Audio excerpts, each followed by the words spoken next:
Ceci est une DS3 cabriolet. Vous en doutez? Si, regardez bien.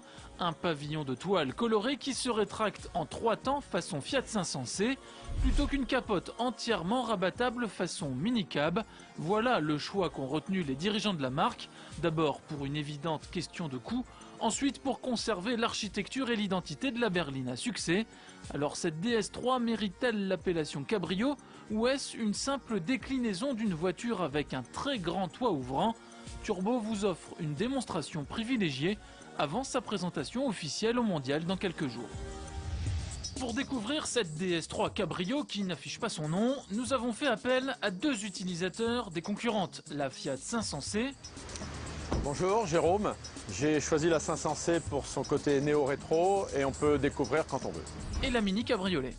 Bonjour, Paul-Emmanuel. Alors j'ai choisi la Mini pour avoir un vrai cabriolet, pour son look et pour sa sportivité. Jérôme et Paul-Emmanuel sont les premiers à approcher le nouveau modèle de Citroën. Étienne Menant, le responsable du développement de la DS3, leur présente d'abord les éléments de style volontairement conservés. C'est une voiture qu'on a voulu donc conforme à tous les atouts de la voiture de DS3 en matière de style déjà.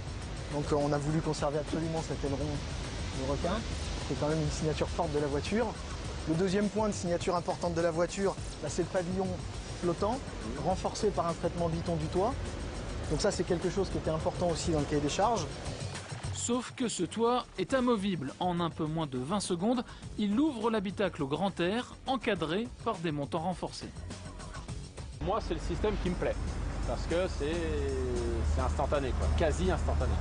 Le moindre rayon de soleil au feu rouge, vous ouvrez partiellement ou beaucoup, ou en grand.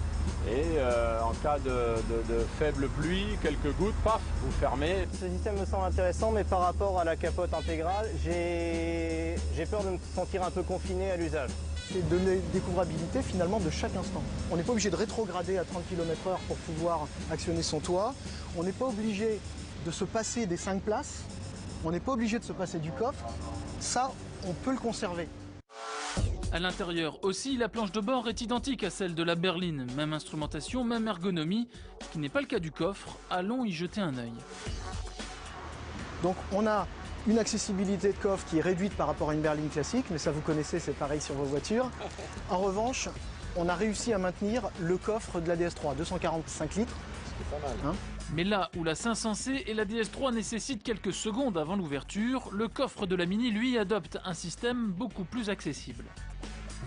De mon côté, je peux l'ouvrir en toutes circonstances, ce qui forme un plancher pour pouvoir poser 2-3 éléments au besoin. Et ensuite, je le remplis à ma guise.